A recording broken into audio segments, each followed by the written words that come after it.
Kapiling na natin sa linya ng ating komunikasyon ang opisyal po ng PDAW dyan po sa Camarines Norte, si Dr. Rex A. Bernardo, ang EDD, Provincial Department Head ng Persons with Disability Affairs Office or PDAW, Camarines Norte. So yan, magandang umaga po Dr. Rex or Sir Rex. Welcome again sa amin pong programa. Bati muna kayo sir sa atin pong mga listeners and viewers po.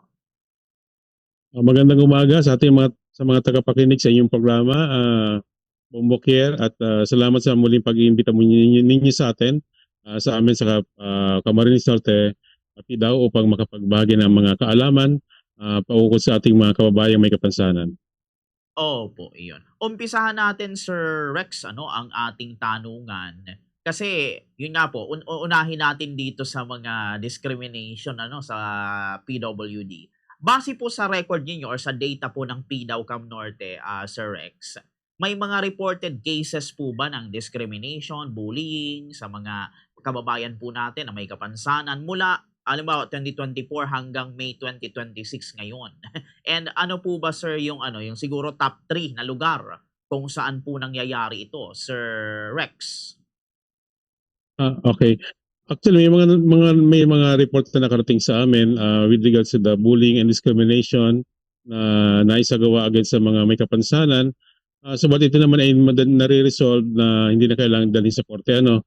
So, yung for example, yung sinasabi mong yung nangyayaring ito, mga instances, na-report sa amin ito yung, for example, yung ayaw siyang isa pasakay sa transportation o sa tricycle kasi nga parang tapos parang pinagsalitaan siya ng hindi maganda dahil sa isa daw ay isang makapansanan kaya parang hindi sila priority na maisakay.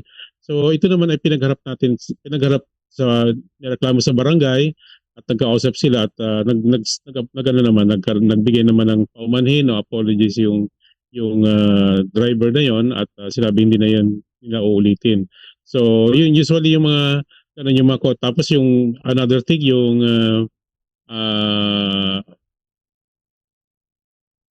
may isang tawag dito yung nagmamasahe na isang bulag nakapwesto sa isang establishmento dito sa bayan ng Daet at siya ay pinagsasalita naman kanyang mga karatig din yung mga nasa pwesto din doon na nakakita naman daw yon, nagsisinungaling lang at gusto lang daw kumbaga alam mo na makapag-take advantage sa kanyang minamasahe. So yung ganon, ni-report din again, yun naman ito sa ano naman ito sa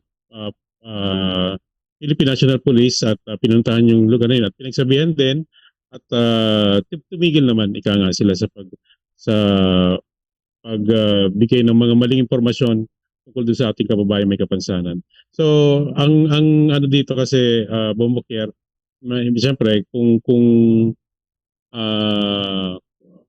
kumbaga bullying in the sense na pinagsalita na hindi maganda yung may kapansanan, yung kasi madaling madaling maayos yon.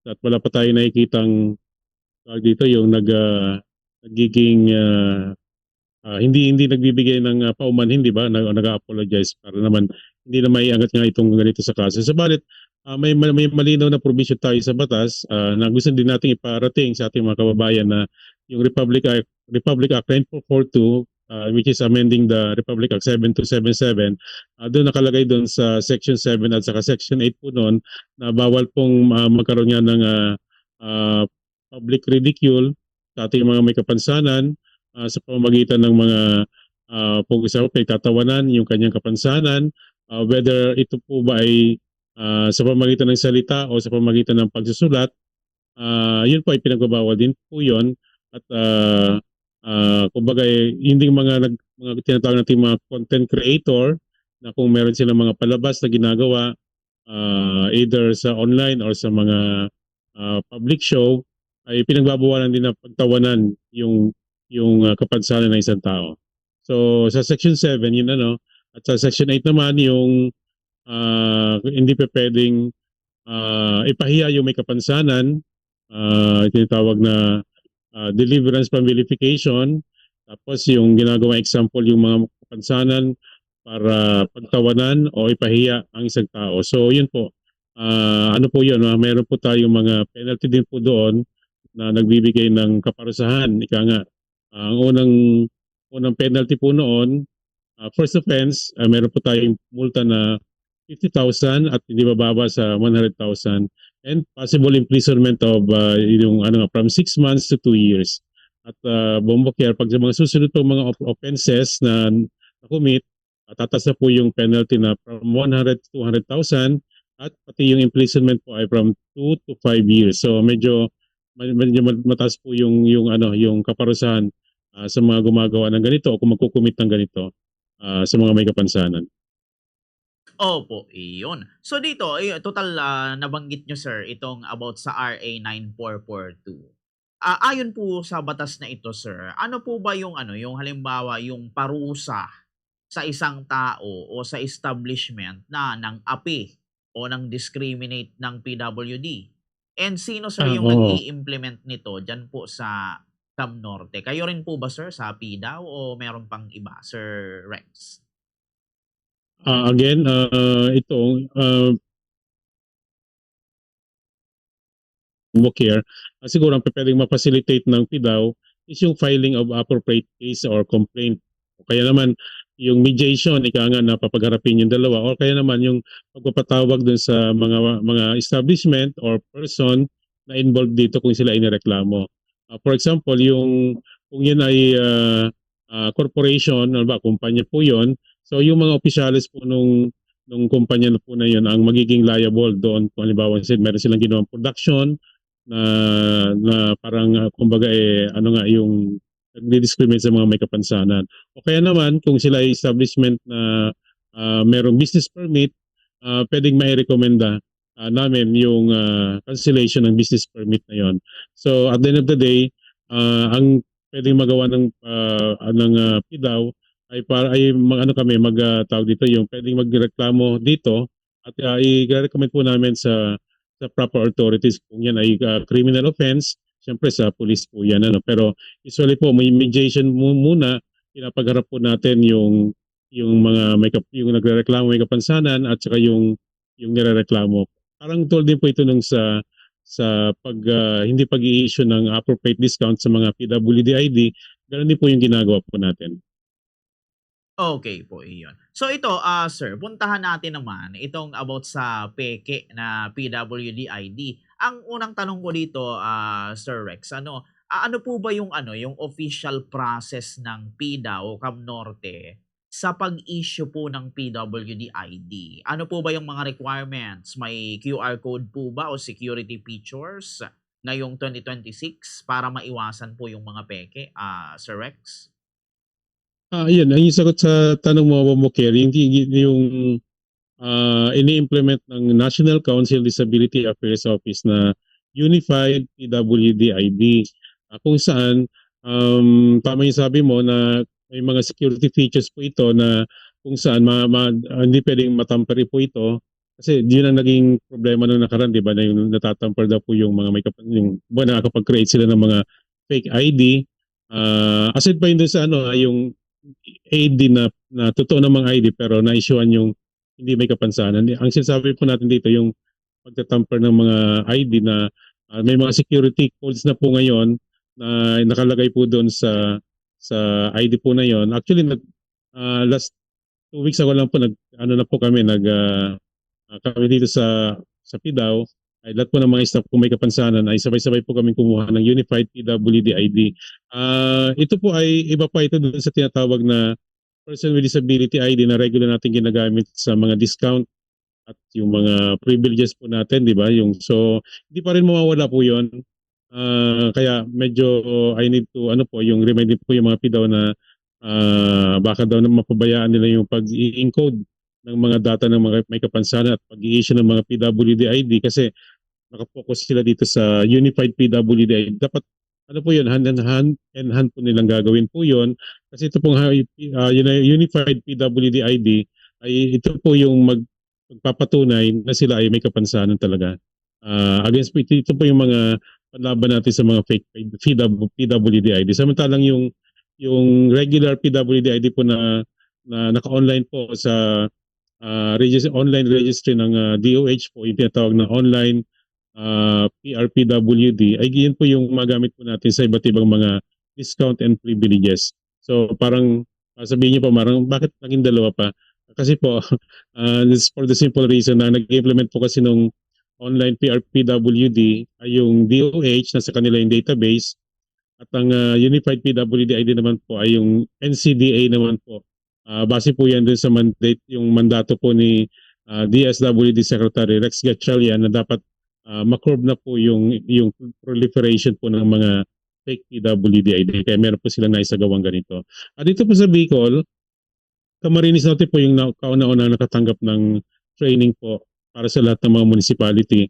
And hope, ano po, alam ko po kasi daw po yung iba't ibang province, meron na rin po silang tawag dito yung training na po gagawin po ngayon. So we are hoping po na yung ating mga kasamahan sa PIDAW, iba't ibang probinsya, ay i-prioritize po ito. Kasi pag full implementation po ito, hindi na po baka, ano tawag dito, mahirapan na po silang mag-avail ng mga discounted sa mga establishment kung wala silang ganitong ID. Hindi pa naman natin sinasabing hindi tatanggapin kasi at the end of the day, meron na rin pong statement yung Department of Justice na hindi pa pwedeng tanggihan yung may kapansanan dahil lang sa merong problema sa kanyang ID. Lalo na po pag yan ay non-apparent disability, pag apparent disability po yan, kumbaga hindi pwedeng ibigay sa kanila yung burden ng pagpapatuloy na sila ay may kapansanan. Kung kahit sabi nga, di ba, yung nakikita naman yung kapansanan, hindi pwedeng ipagkait sa kanila yung mga karapatan at privileges ng isang batas. Opo, yun. So ito, sir, malaman namin kung meron po kayong record.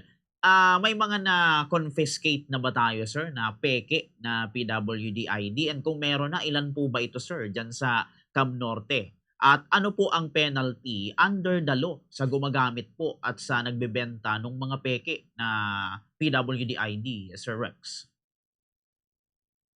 Aha. Yung tungkol, siyempre, yung criminal implication po na, siyempre, yung sa paggamit po ng, tawag dito, yung paggamit ng official na, tawag dito, yung instrumento ng isang gobyerno na ginagamit mo sa, yung fraud yun, di ba? Saka yung, kumbaga, pag tapos nag pa naman, forgery naman yon pag ikaw naman ay gumawa ng parang nagkopya ka o nag-create ka, nag-produce ka, nag-print ng PWD ID na hindi naman talaga. So yun, base yun doon, yun na yung papasok na yun doon, yung mga ganong mga, tawag dito, yung mga penalty sa kanila. At ang ibig ko lang, pero yung tanong mo, Bombok, kung yun po ba ay meron ng kaming mga nakolekta or nakuhang mga fake PWD ID. Actually, dito sa atin sa province, hindi ko naman masabing walang ganito, pero hindi pa talamak yan dito. Ang karamihan kasi niyan dun sa urban area, for example sa Manila, kasi meron talagang ginagawa nilang hanap buhay yan. Parang tulad din yan nung tinatawag na yung fake SIM card ng BIR na binebenta online. Parang ganoon din po. Nagbebenta sila ng ganon at yun naman pala hindi totoo naman pala, di ba? So, having said that, dito po sa province, sa Bicol, dito sa Camarines Norte, for example, ang nagiging problema po namin, yung mga na-issuean ng totoong ID, valid ID po yun, may pirma ng ating local chief executive at na-proseso ng PIDAW, pero sila ay walang kapansanan pala. Hindi sila kasama dun sa tinatawag na category ng may kapansanan. So yun po yung medyo may problema tayo kasi pag sila po ay na-issue ng ID, sila din po ay pwedeng magawa na ng Unified PWD ID, which is doon po tayo, babalik po tayo, magbabagtak po tayo. Kaya yung iba pong mga municipal daw ay talagang nag-aano po sila yung, kumbaga, nagbabalidate po ng mga na-issue ID kasi ng mga nakaraan po, naging maluwag po yung pag-i-issue ng mga PWD ID kasi nga, sabi nga natin, political consideration, yung mga kakilala o relative ng mga nag-issuing officer, ayun po, yung meron pong provision po na nilabas po ang DILG, Department of Interior and Local Governments, meron po silang memo na nilabas na magiging liable po yung nakapirma For example, siyempre yung mayor na nakapirma po doon, di ba? Pag nag-issue po sila ng ID, doon sa hindi naman karapat-dapat ma-issuean. So yun po yung may problema po ngayon. Kaya naghihigpit na po sila ngayon sa pag-i-issue ng ID kasi nga pwedeng makasuhan yung pumirma at nag-issue. Ang problema po nito, once na naghihigpit na po sila, namumroblema na po yung ating mga kababayan may kapansanan na for example, ang nire-require lang po na pwedeng mag-certify sa kanila ay yung mga tinatawag nating mga medical practitioner na akma doon or may expertise doon sa kanilang disability. Dati po, kahit sinong general practitioner po na doctor, pwedeng mag-i sa iba't ibang may kapansanan. Ngayon po, hindi na po. Diba? Siyempre, pag sa hearing aid, siyempre yung mga ano yan, yung expert doon sa pandinig, sa mata, ganun din po.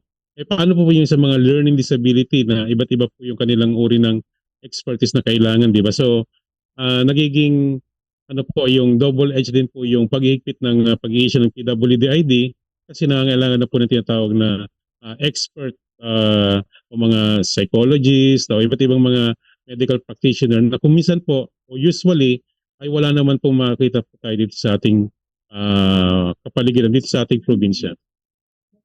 Opo, iyon. So dito, Sir Rex, kung siguro may hinala yung halimbawa yung isang resto o isang butika na peke ang PWD ID nitong may kapansanan. Ano po ba ang tamang gawin nila, Sir Rex? Saan po dapat ito i-verify at ano po ang siguro sa opisina ninyo sa PDAW Cam Norte paano ba kayo sir iko-contact or paano po ba makipag-ugnayan sa inyo, Sir Rex? Actually, yung meron silang access doon yung yung mga establishment base doon sa nakalagay na nga security code nung PWD ID na yon. So they can automatically meron silang automatic information kung yun po ba ay nakarehistro talaga doon sa proper website po ng kasi dito sa pag-training po sa amin dito nilagay nila yung ang makakapag-access nga doon yung pag naka-QR code nga automatic na agad nilang malalaman kung yun po ba ay tawag dito yung nakarehistro yung kasi may mga unique identity at saka security features nga yun.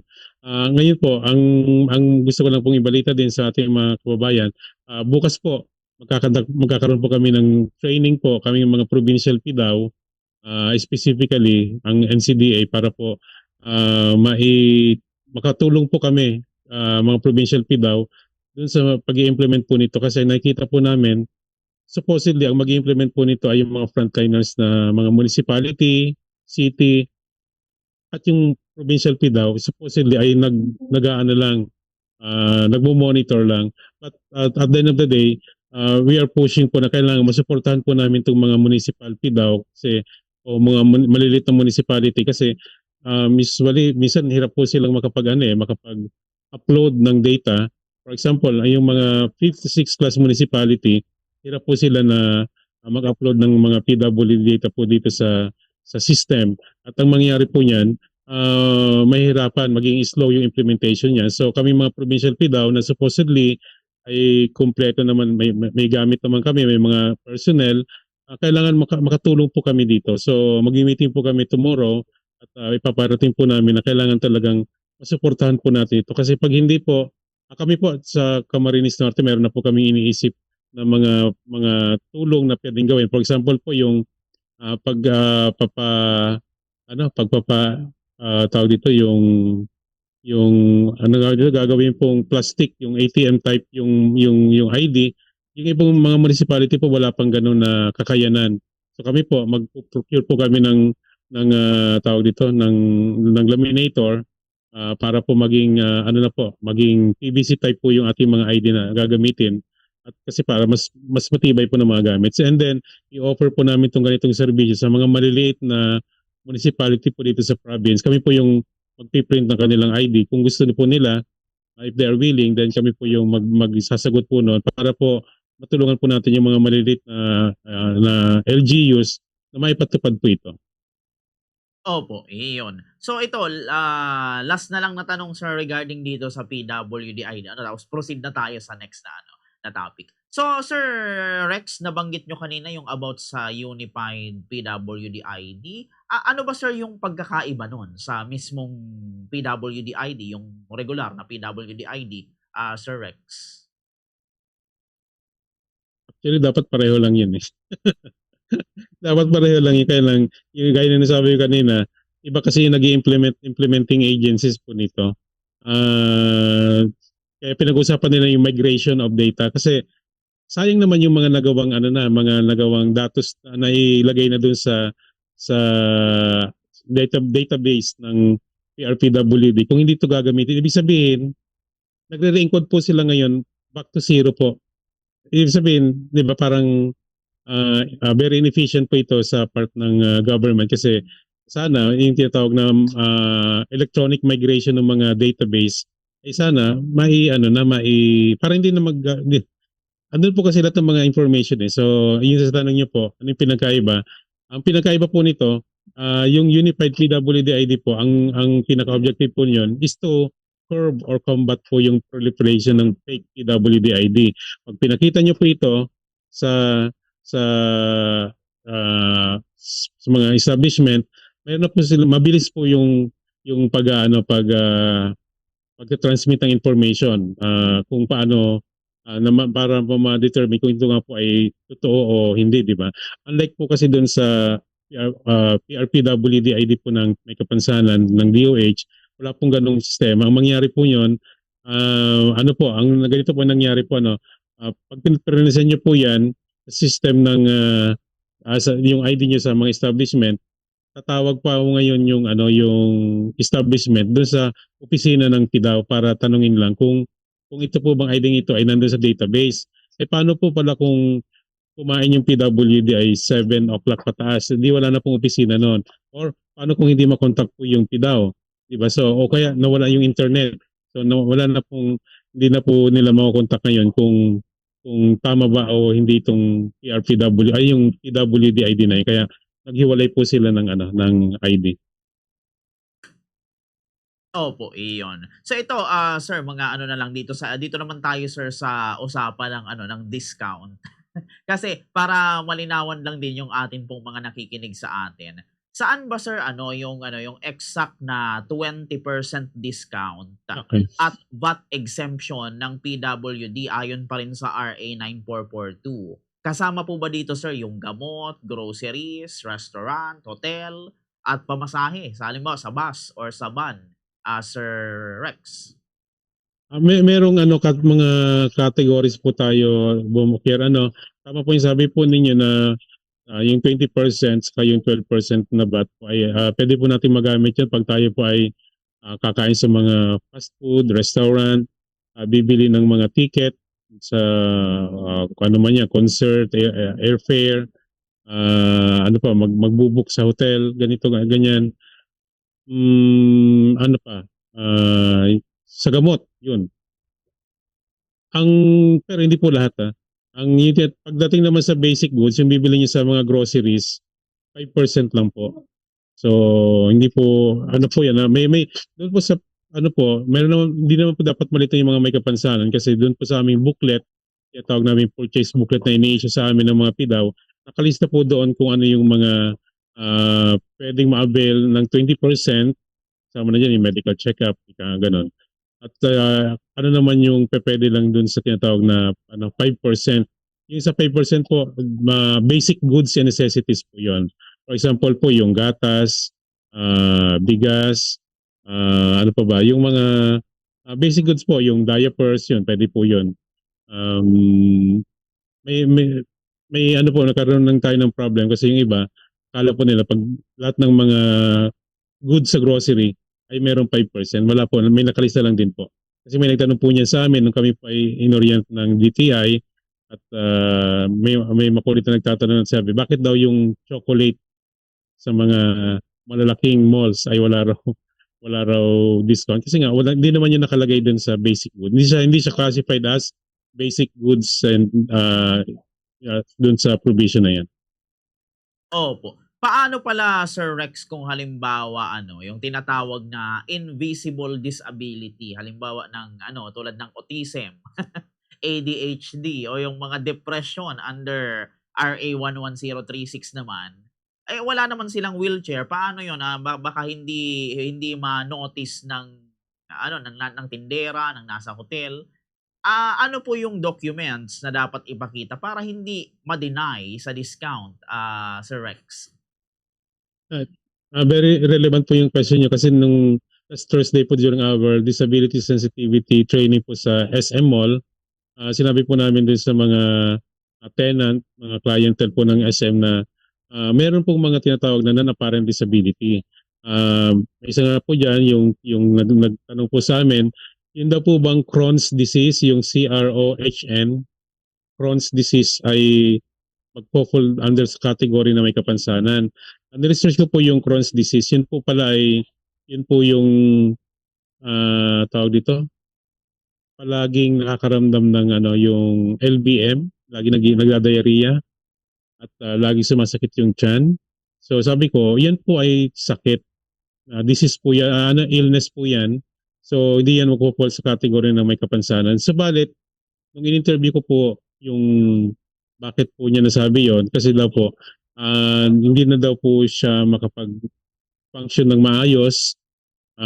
May mga times po na hindi siya nakakapasok, hindi siya nakapag-take ng exam sa isang malaking universidad kasi nga nag lifetime nag LBM siya.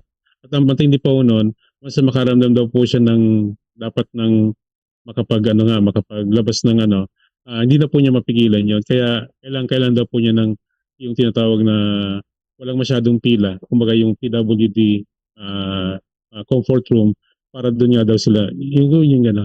Sabi ko pag ganun po yung nangyayari na sa kanila, kumbaga apektado na po yung kanilang pang-araw-araw na pamumuhay, yung tinatawag na mayroon nagkakaroon na po sila tinatawag na functional limitation, ayun na po yung magti-trigger ng definition na sila po ay may kapansanan. Kasi po ngayon, Sir Kier, binabase na po natin yung definition ng kapansanan sa tinatawag na International Classification of Functioning. Yan po yung internationally recognized standards on disability. At pwedeng nakatay-category ka na may sakit, hindi mo kailangan mabigyan ng ID. Subalit kung ikaw ay ano mo na yun, kumbaga nagiging hindrance na yun sa pang-araw-araw pamumuhay, doon na papasok yung pwede kang may issue ng disability. So, ang makakapag-determine po niyan, syempre, yung mga doktor. Kaya kailangan po mayroong medical certification yung mga non-apparent disability. At yung mga apparent na tulad namin, Bumbo Care, na ilabas na po last week lang yung press release ng NCDA na tinatanggal na po nila yung medical certification sa mga apparent disability. Tulad ko po na may ano, physical na kapansanan, yung bulag, iba pa, may mga categories pa po doon. Kasi yung iba naman po ay pwede rin magpo-fall doon sa tawag na non-apparent. Yung sinasabi niyo po na pag sa mga non-apparent, kailangan po talaga doon ng medical certification at yung paano po ma-recognize sila may kapansanan sa pamamagitan po ng kanilang PWD ID. So hindi pa pwedeng kahit po sabihin na nakita natin parang walang kapansanan, kumpleto sa katawan, yung sa paglalakad, sa pag-aayos, pero kung sila po ay may PWD card at nakalagay po doon yung kanilang kapansanan, eh dapat po makuha po nila or makamit po nila yung mga incentives sa mga privileges na given to them based dun sa mga umiiral na batas. Opo, iyon. So ito, Sir Rex ano, second to the last question na lang. Sa ngayon sir na May 2026, ilan ilan na po ba sir based sa inyong datos yung total registered PWD sa Cam Norte? At ilang porsyento po nito yung nabigyan na po ng PDAW services tulad ng livelihood, assistive, device, o legal aid, Sir Rex? As of last year, nasa 8,000 plus po. 8,000 plus po yung na-capture ng PRPWD. At yun po yung gustong habulin ng sa Unified PWD ID naman na meron pong dapat po pumantay po doon. Ibig sabihin, lahat po na na-issue ng PRPWD ID dapat na-issue din ng Unified PWD ID. Pero nag-iingat po yung pag-i-issue ngayon ng Unified PWD ID kasi nga baka may mga nabigyan ng PRPWD ID na hindi naman talaga may kapansanan. Ngayon po, tama-tama po itong tinatawag na pa-training din po ng DOH po yung Standards on Disability Categorization na gagawin po namin by next month dito sa Cam Norte kasi i-match po yun dun sa ginagawa po ng NCDA. Having said that po, kung ilan na po yung mga nabibigyan po namin ng mga serbisyo po, actually po ang may kapansanan naman po 'di ba kung nakatira po sila sa isang municipality, usually po doon sila nag-a-avail ng mga discounts, mga privileges, mga serbisyo na binibigay po sa kanila. Kami po dito sa province level ay ano lang po, nagbibigay lang po ng pandagdag na tulong ika nga. For example, ang aming PSWDO ay meron po kaming allocation para sa mga assistive devices. So yun po mga hindi nabibigyan o hindi kayang bigyan ng mga municipality, pwede po silang umakyat dito po sa amin. Kami naman po sa PDAO through our coordination at sa iba, partnership sa iba't ibang mga ahensya. For example, last week po, naibigay po namin yung 45 wheelchair from the DOH regional office. At last week din po, we were able to assess and measure more than 200 PWD para po sa iba't ibang mga assistive devices. For example po, yung sa hearing aid, customized wheelchair, motorized wheelchair, yung mga orthosis, prosthesis. Yun po, libre po natin nakuha po yun because of our partnership po dun sa ating mga CSO po na nagbibigay ng ganito. At ang pondo po noon manggagaling, kasi hindi po natin na itatapasin yung galing sa social service ng Malacanang. So malaking ano po ito, kung 200 plus yan, ilang million yon. But for example po kasi Bombo Care yung cost pa lang ng isang hearing aid ay umabot na ng 60,000. So isang ano lang po yun na 60,000. And then yung prosthesis, orthosis, depende sa kanyang yung kanilang kalidad, umabot din po ng 40 to 80,000. So kung 200 po yung nabigyan po natin, kung 200 po yung mabibigyan po natin, napakalaking bagay po nito na meron po tayong mga partners po na pwedeng magbigay ng mga ganitong serbisyo sa ating mga may kapansanan. Opo, iyon. So ito, Sir Rex, bago po tayo magtapos, siguro ano na lang sir ang maiiwan natin na mensahe sa mga kababayan po natin na may kapansanan, especially dun sa mga tao pa na nakikinig sa atin ngayon regarding dito sa mga napag-usapan po natin sir, yung sa bullying, discrimination sa mga ano natin, o sa iba pa, sa mga fake na PWD ID. Sige sir, bigay ko po ulit sa inyo ang linya. Oo, kailangan yung may kapansanan, dapat may alam, 'di ba? Ibig sabihin, marami siyang mga kaalaman ukol sa kanyang mga karapatan at kami naman sa amin, responsibilidad po namin na ipaalam ito. Kaya meron po kami mga ginagawang social media campaign para gawan po ng mga simpleng infographics yung ating mga batas na o yung mga karapatan natin na dapat maibigay sa mga may kapansanan, para po mas maging tawag dito, mas maging mabilis na malaman. Simple lang yung mga paliwanag. Kailangan po maiparating natin po yon. At yun po mga may kapansanan po ay kailangan din, siyempre, yung iba kasi hindi po sila kumukuha ng PWD ID hanggang di nila kailangan. Pero ngayon po dahil sa marami na po mga privileges at incentives po ang mga may kapansanan, requirement po doon yung PWD ID. Siguro sabihin po natin na baka pag na-implement na po yung isinusulong sa Kongreso kasi approve na po yun sa Kongreso ito po yung may sa batas, yun pong social pension sa mga may kapansanan. Malaking bagay po yun at syempre unang requirement po doon yung PWD ID para makakuha silang tinatawag na monthly pension. So kung ito pa ay mangyari, kailangan ready po yung mga may kapansanan, di ba? Na dapat ngayon pa lang mayroon na po tayong mga ganitong ID para po kasama na tayo sa datos. Kasi po yung sabi po kasi ng iba, bakit pa naman na sila kailangan ng mga discount, mga yung sa pila o sa parking space? PWD na nga daw sila, ba't pa kailangan nila magpakita ng ID? So, kailangan po nilang meron po silang ID no kasi kinukuha po yung mga datos na yon at ginagawa, for example, kung hihingi ka po ng serbisyo sa gobyerno, kailangan po yun para tinatawag na liquidation, ika nga. So, malaking bagay po na meron po tayong mga ganitong mga katibayan.